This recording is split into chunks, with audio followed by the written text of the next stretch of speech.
একজন লোক ছোটবেলা গল্প শুনেছি, বট গাছের নিচে শুয়ে শুয়ে আল্লাহর গালি দিচ্ছে। আল্লাহর কেমন বিবেক, ইয়া বড় বট গাছ আর বট ফলগুলা এত ছোট ছোট, আর লাউ গাছ আর কুমড়া গাছের ইয়েটা কি খুব মোটা না চিকন? চিকন হয়ে এরকম বেড়ে ওঠে লাউ গাছ। লাউ গাছরে দিল আল্লাহ এত চিকন করে, ফল দিছে এত মোটা।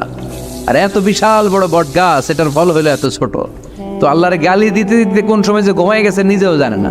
হঠাৎ করে নাকের মধ্যে ছটাম করে বট ফল পড়ছে একটা, লাভ দিয়ে উঠছে, নাক দিয়ে রক্ত বের হওয়া শুরু হয়েছে। রক্ত মুছতে মুছতে মনে মনে ভাবে, আসলেই তো আমি বড় একটা উল্লুক্কা পাঠা। আজকে এই বট গাছের মধ্যে যদি লাউয়ের মতো ফল দিত, কুমড়ার মতো ফল দিত, আমার নাকের উপরে ওই লাউ আর কুমড়া বললে আমি থাকতাম না, আমি বিদায় হয়ে যেতাম, অক্কা পেয়ে যেতাম, ঠিক কিনা? যেখানে যেটা যেভাবে যতটুকু দরকার তার নাম, চিৎকার করে তার নাম। আল্লাহ বললেন আমি হলাম রব্বিল আলামিন, জগৎ সমূহের রব। আলাম মানে একটা জগৎ, আলামিন মানে অনেক জগৎ, মাল্টি ডাইমেনশনাল ইউনিভার্স।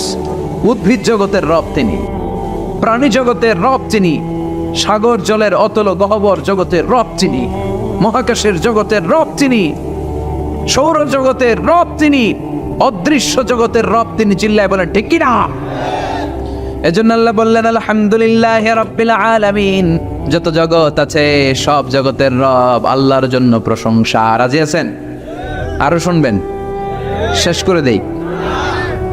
আর রহমানের রাহিম, তিনি দয়ার সাগর, তিনি দয়ালু, তিনি মায়াবী, তার মায়ার শেষ নাই, তার দয়ার শেষ নাই, তিনি দয়ার সাগর। আল্লাহ তুমি দয়ার সাগর, রহমানুর রহিম, তোমার দয়াই পূর্ণ আমার সারা নিশিদিন। সুবহানাল্লাহ পড়েন। আল্লাহ বলেন রাহমাতি ওয়াসিআত কুল্লা শাই, সব জায়গায় আমার রহমত বিস্তৃত, এমন কোন জায়গা নাই যেই জায়গায় আমি আল্লাহর রহমত নাই। আল্লাহর রহমত ছাড়া পৃথিবীতে কিছু হয় নাকি?